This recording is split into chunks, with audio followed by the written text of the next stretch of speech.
BDD news కి స్వాగతం. ముందుగా ముఖ్యాంశాలు చూద్దాం.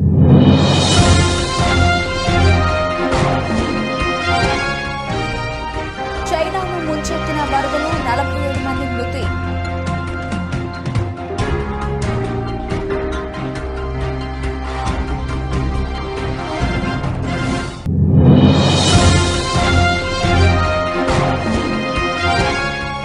బీహార్లో నిర్మాణంలో ఉండగానే కుప్పకూలిన వంతెన వారంలోనే ఇది మూడవది కావడం గమనార్హం.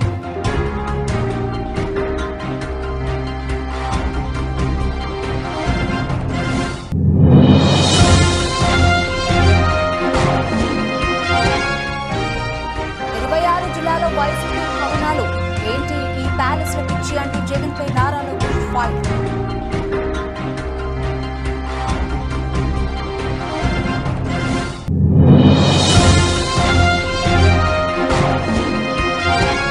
షర్మిలపై హైకమాండ్కు ఫిర్యాదు. కాంగ్రెస్ నేతలకు పీసీసీ షోకాస్ నోటీసులు.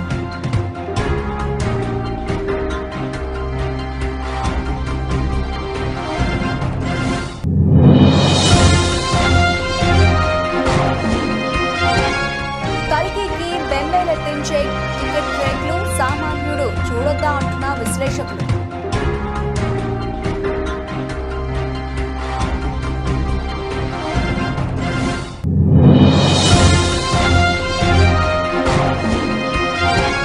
ఒకవైపు అమ్మకాలు, మరోవైపు లాభాలు. 10 రోజుల్లో 7 లక్షల కోట్లు పెరిగిన PSU సూచీలు.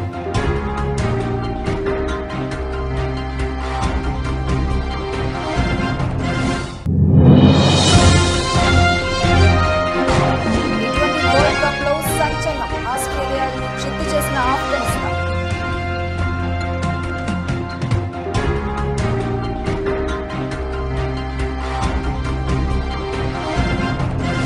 చైనాను మరోసారి వరదలు ముంచెత్తాయి.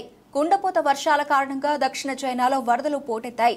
భారీ వర్షాలకు కొండ చర్యలు విరిగి పడుతున్నాయి. పలుచోట్ల భారీగా చెట్లు నేలకూలాయి, ఇళ్లు ధ్వంసమయ్యాయి. ప్రధాన రహదారులు ఎక్కడికక్కడ కొట్టుకుపోయాయి. ఈ వర్షాలకు జనజీవనం అస్తవ్యస్తమైంది. గ్వాంగ్డాంగ్ ప్రావిన్స్ లో కొండ చర్యలు విరిగిపడిన ఘటనలో 47 మంది ప్రాణాలు కోల్పోయినట్లు చైనా మీడియా వెల్లడించింది. పదుల సంఖ్యలో ప్రజలు గాయపడినట్లు పేర్కొంది. ఈ జల విలయంతో భారీగా పంట నష్టం వాటిల్లింది. చాలా చోట్ల రోడ్లు కొట్టుకుపోయాయి. విద్యుత్కు తీవ్ర అంతరాయం ఏర్పడింది. పలుచోట్ల వరద ప్రవాహానికి కార్లు కొట్టుకుపోయాయి.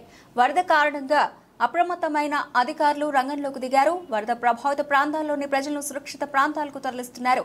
ఈ వరదలకు భారీగా ఆస్తి నష్టం సంభవించినట్లు చైనా మీడియా వెల్లడించింది.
ఎన్డీఏ కూటమి అధికారంలో ఉన్న బీహార్లో మరో వంతెన కుప్పకూలింది.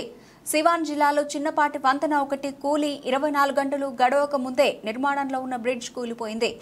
మోతీహరిలో 1.5 కోట్ల రూపాయలతో 40 అడుగుల విస్తీర్ణంలో వంతెన నిర్మిస్తున్నారు. ఈ క్రమంలో ఆదివారం రాత్రి 12 గంటలకు అది ఒక్కసారిగా కూలిపోయింది. సిమెంట్, ఇసుక తగిన పాళ్లలో సరిపోకపోవడం, కాస్టింగ్ కోసం ఏర్పాటు చేసిన సెంటరింగ్ పైపు బలహీనంగా ఉండడంతో బ్రిడ్జ్ కూలిపోయిందని గ్రామస్తులు ఆరోపిస్తున్నారు. దీంతో వారం రోజుల్లోనే రాష్ట్రంలో వంతెనలు కుప్పకూలిపోవడం ఇది మూడోసారి. అరిరాయోలని బగ్రా నదిపై 12 కోట్ల రూపాయలతో నిర్మించిన బ్రిడ్జ్ ఈ నెల 18న కూలిపోయిన విషయం తెలిసిందే. ఇక జూన్ 22న సివాన్లోని గండక్ కాలువపై వంతెన కుప్పకూలింది. దౌరందా మహారాజాగంజ్ బ్లాక్స్లోని 2 గ్రామాలను కలుపుతూ కెనాల్పై కట్టిన ఈ బ్రిడ్జ్ చాలా ఏళ్ల క్రితం నాటిదని, కెనాల్లోని నీటి ప్రవాహ దాటికి పిల్లర్లు దెబ్బతిని వంతెన కూలిందని జిల్లా కలెక్టర్ ముకుల్ కుమార్ గుప్తా తెలిపారు. మంగళవారం అరారియా జిల్లాలో కొత్తగా నిర్మించిన 180 మీటర్ల పొడవైన బ్రిడ్జ్ కుప్పకూలిపోవడం సంచలనం రేపింది. దీంతో నదులు, కాలువలపై నిర్మించిన వంతెనల పటిష్టతపై పలు అనుమానాలు తలెత్తుతున్నాయి. రాష్ట్ర ప్రభుత్వం చేపడుతున్న పబ్లిక్ వర్క్స్ లో నాణ్యత లోపాలు, అక్రమాల వల్లే ఈ ఘటనలు జరుగుతున్నాయని సర్వత్రా ఆందోళన వ్యక్తమవుతోంది.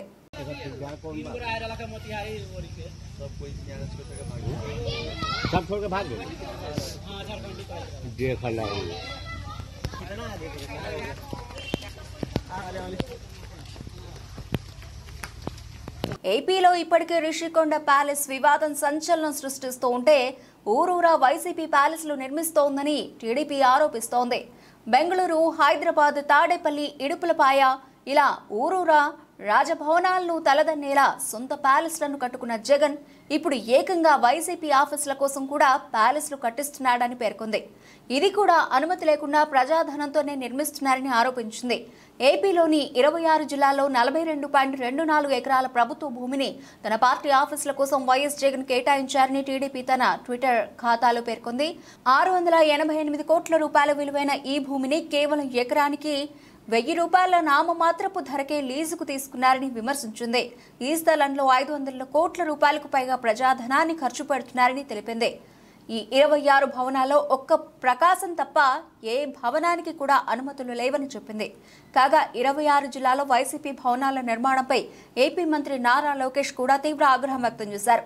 ఆంధ్రప్రదేశ్ రాష్ట్రం నీ తాత రాజిరెడ్డి జాగిరా అని వైఎస్ జగన్ ప్రశ్నించారు. వైసీపీ కోసం 26 జిల్లాలో 42 ఎకరాలకు పైగా 1000 రూపాయల నామమాత్రపు లీజుకి 33 ఏళ్లకు కేటాయించుకున్నావు. జనం నుంచి దోచుకున్న 500 కోట్ల రూపాయలతో ప్యాలెస్లు కడుతున్నావు అని మండిపడ్డారు. జగన్ ఒక్కడి భూదాహానికి కబ్జా అయిన 600 కోట్లకు పైగా విలువైన 42 ఎకరాల్లో 4200 మంది పేదలకు సెంటు స్థలాలు ఇవ్వొచ్చని అన్నారు. ఆయన విలాసాల ప్యాలెస్ల నిర్మాణానికి అయ్యే 500 కోట్ల రూపాయలతో 25,000 మంది పేదలకు ఇళ్లు కట్టి ఇవ్వవచ్చని తెలిపారు. ఏంటి ఈ ప్యాలెస్ల పిచ్చి, నీ ధనదాహానికి అంతులేదా అని మండిపడ్డారు.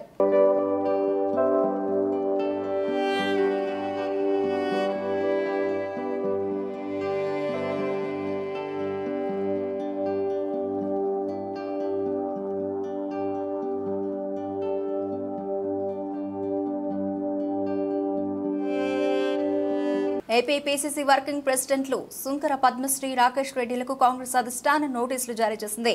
పార్లమెంట్ ఎన్నికల సమయంలో ఏఐసీసీ వ్యవహారాల in charge Manickam Tagore, AP PCC అధ్యక్షురాలు వైఎస్ షర్మిల అవినీతికి పాల్పడ్డారంటూ ఆరోపణలు చేసినందుకు గాను పీసీసీ ఈ నిర్ణయం తీసుకుంది. ఈ మేరకు వారిద్దరికీ పీసీసీ క్రమశిక్షణ సంఘం చైర్మన్ లింగశెట్టి ఈశ్వరరావు షోకాజ్ నోటీసులు పంపించారు. పార్టీ వ్యతిరేక కార్యక్రమాలకు పాల్పడమే కాకుండా తిరుగుబాటు గ్రూపులతో కలిసి మీడియా సమక్షంలో తీవ్రమైన ఆరోపణలు చేశారని, పార్టీ ప్రతిష్టకు, నాయకత్వానికి నష్టం కలిగించారని సుంకర పద్మశ్రీ, రాకేష్ రెడ్డిలకు పంపించిన నోటీసులో పేర్కొన్నారు. వారు చేసిన ఆరోపణలపై వారం రోజులుగా వివరణ ఇవ్వాలని ఆదేశించారు. రాష్ట్రంలో కాంగ్రెస్ పార్టీ ఓటమికి షర్మిల ఒంటెద్దు పోకడలే కారణమని AP PCC working president Sunkara Padmasri, Rakesh Reddy ఇటీవల అధిష్టానానికి ఫిర్యాదు చేశారు. షర్మిల నాయకత్వాన్ని వ్యతిరేకిస్తూ ఏఐసీసీ జనరల్ సెక్రటరీ కేసీ వేణుగోపాల్కు లేఖ రాశారు. షర్మిలను ఏపీ పీసీసీ చీఫ్ గా నియమించినప్పుడు కాంగ్రెస్ పార్టీని బలోపేతం చేస్తారని చాలా నమ్మకం పెట్టుకున్నామని సుంకర పద్మశ్రీ, రాకేష్ రెడ్డిలు ఆ లేఖలో పేర్కొన్నారు. కానీ ఆమె సొంత నిర్ణయాల కారణంగా రాష్ట్రంలో పార్టీకి తీవ్ర నష్టం జరిగిందని ఆరోపించారు. సార్వత్రిక ఎన్నికల్లో సమర్థులైన నేతలకు టికెట్లు ఇవ్వలేదని విమర్శించారు. డబ్బులు ఇచ్చిన వారికే బీఫామ్ కేటాయించారని అన్నారు. సిడబ్ల్యూసీ సభ్యులు, సీనియర్ నాయకులు ఇచ్చిన సూచనలను ఆమె పరిగణలోకి తీసుకోలేదని తెలిపారు. షర్మిల అవగాహన రాహిత్యం కాంగ్రెస్ పార్టీ క్యాడర్ నాయకులను తీవ్ర నిరాశ, నిస్పృహలకు గురిచేస్తుందని పేర్కొన్నారు.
మేడ్చల్ మున్సిపల్ పట్టణంలోని జగదాంబ జ్యువెలరీ షాప్లో పట్టపగలే దొంగలు దోపిడీకి పాల్పడ్డారు.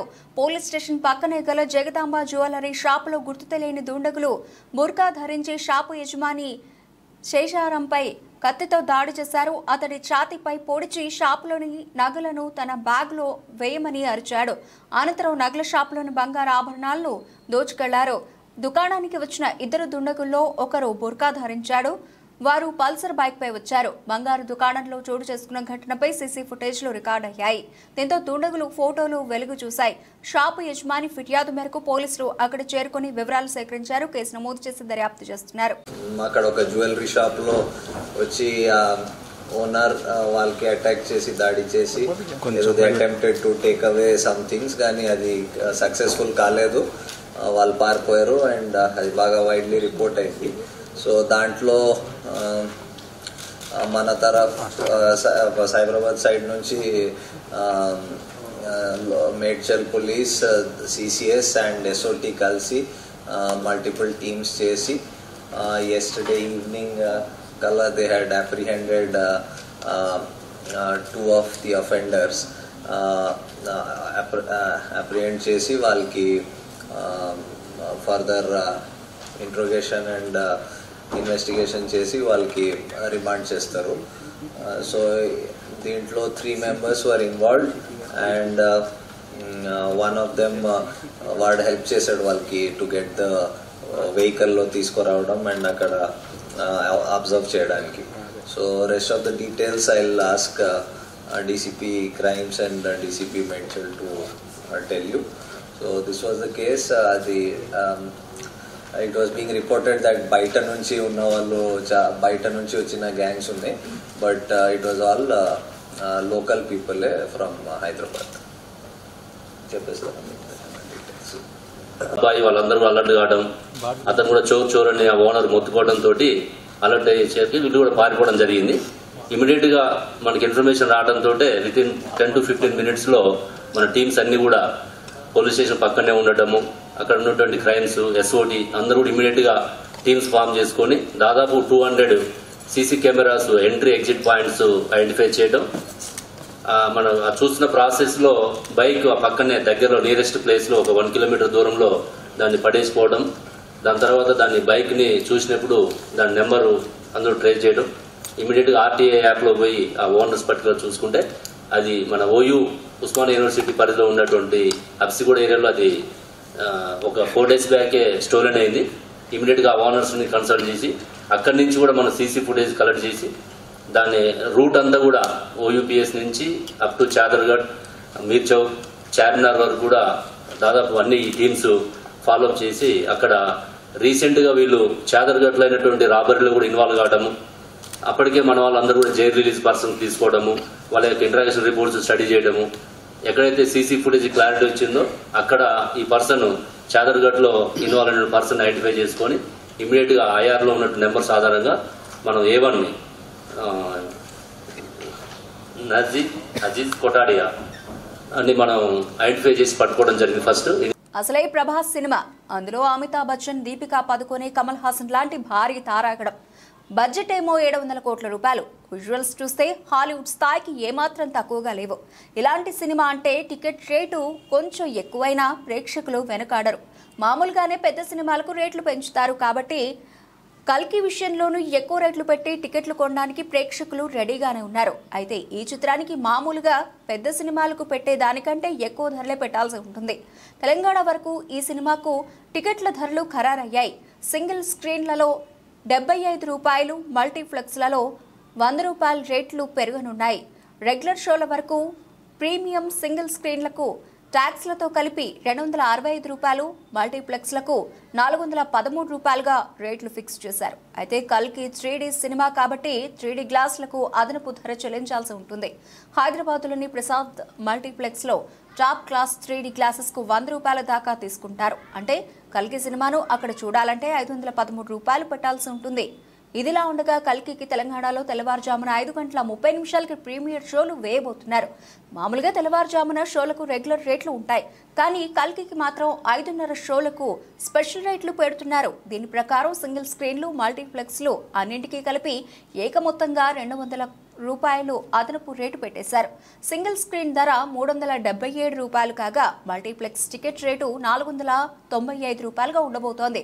కల్కికి ఉన్న క్రేజ్ దృష్ట్యా హైదరాబాద్లో ఉన్న తెలంగాణలో ఉన్న ప్రతి థియేటర్లో 5:30కు షో పడుతుందనడంలో సందేహం లేదు. ఆ షో చూడాలంటే ప్రేక్షకుల జోబులకు బాగానే చిల్లు పడుతుంది. ఈ రేట్లు మరీ ఎక్కువ అనే అభిప్రాయాలు వ్యక్తమవుతున్నప్పటికీ కల్కి స్థాయి సినిమాకు అంత రేటు పెట్టొచ్చని, అందుకు తగ్గ వినోదాన్ని, ప్రత్యేక అనుభూతిని సినిమా ఇస్తుందనే ఆశించవచ్చు. ఆంధ్రప్రదేశ్కు సంబంధించి ఇంకా టికెట్ల ధరలు ఖరారవ్వలేదు.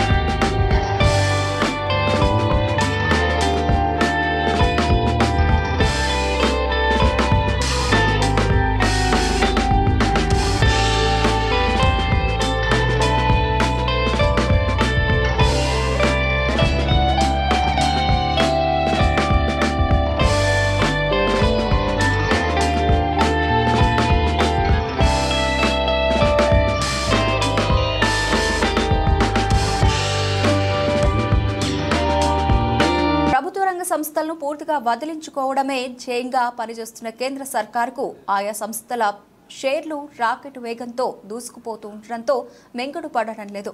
నరేంద్ర మోదీ సర్కారు అధికారంలోకి వచ్చిన తర్వాత ఈ సంస్థను వదలడం లేదు. ఏకంగా రికార్డు స్థాయి లాభాలను ఆర్జించిన సంస్థలను సైతం అమ్మకానికి పెట్టారు. ఎల్ఐసితో పాటు ఏ సంస్థలో వాటాను బహిరంగ మార్కెట్లో అమ్మేశారు.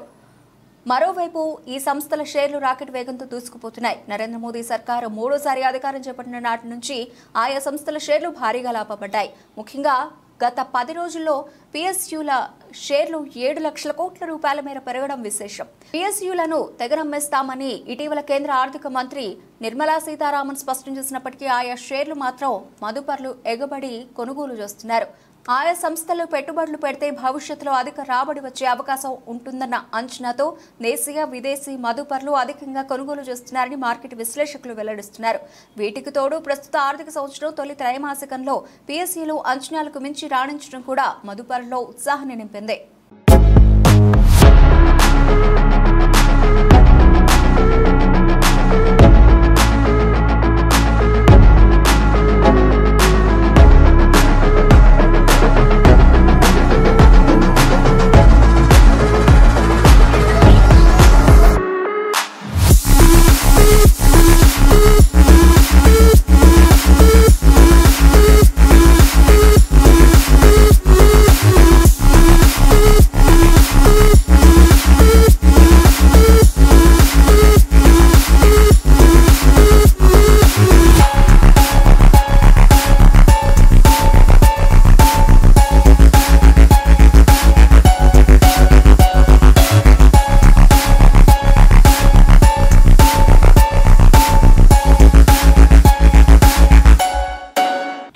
వరల్డ్ కప్ లో మరో సంచలనం నమోదైంది. సూపర్ 8 పోర్లో ఆస్ట్రేలియాపై ఆఫ్ఘనిస్తాన్ 21 పరుగుల తేడాతో ఘన విజయం సాధించింది.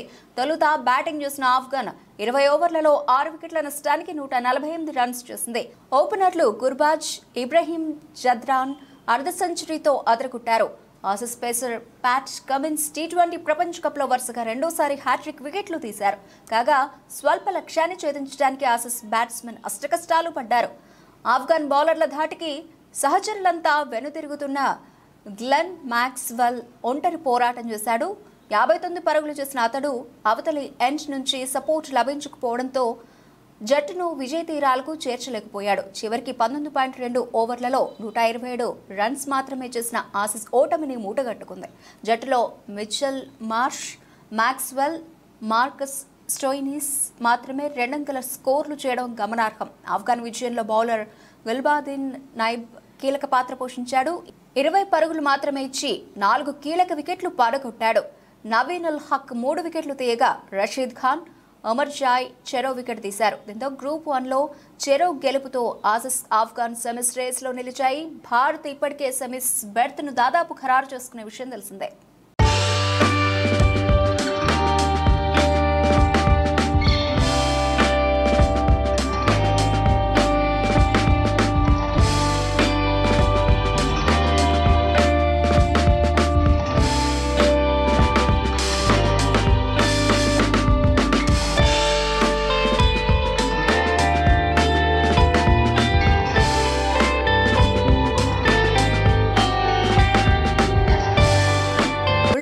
ముగించే ముందు హెడ్లైన్స్ మరోసారి.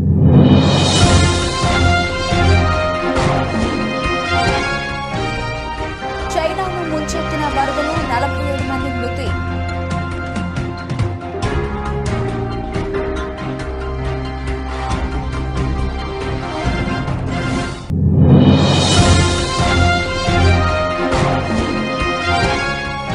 బీహార్లో నిర్మాణంలో ఉండగానే కుప్పకూలిన వంతెన వారంలోనే ఇది 3వది కావడం గమనార్హం.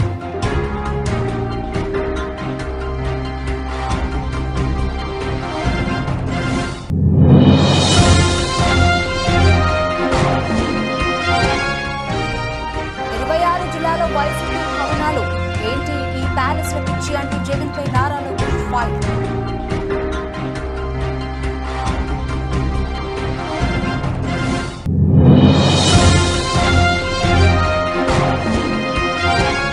షర్మిలపై హైకమాండ్కు ఫిర్యాదు. కాంగ్రెస్ నేతలకు పీసీసీ షోకాస్ నోటీసులు.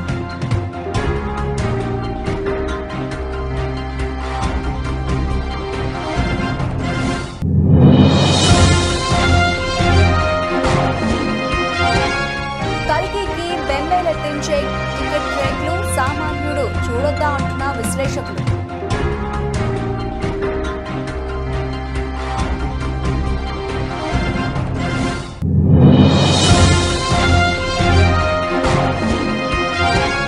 ఒకవైపు అమ్మకాలు, మరోవైపు లాభాలు. 10 రోజుల్లో 7 లక్షల కోట్లు పెరిగిన PSU సూచీలు.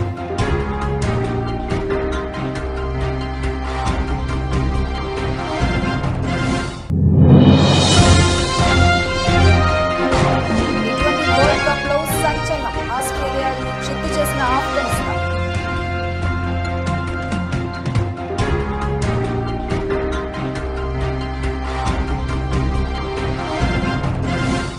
ఇవి ఇప్పటివరకు కనబడిన అప్డేట్స్. మరిన్ని అప్డేట్స్తో మళ్ళీ కలుద్దాం. అంతవరకు సెలవు. నమస్తే.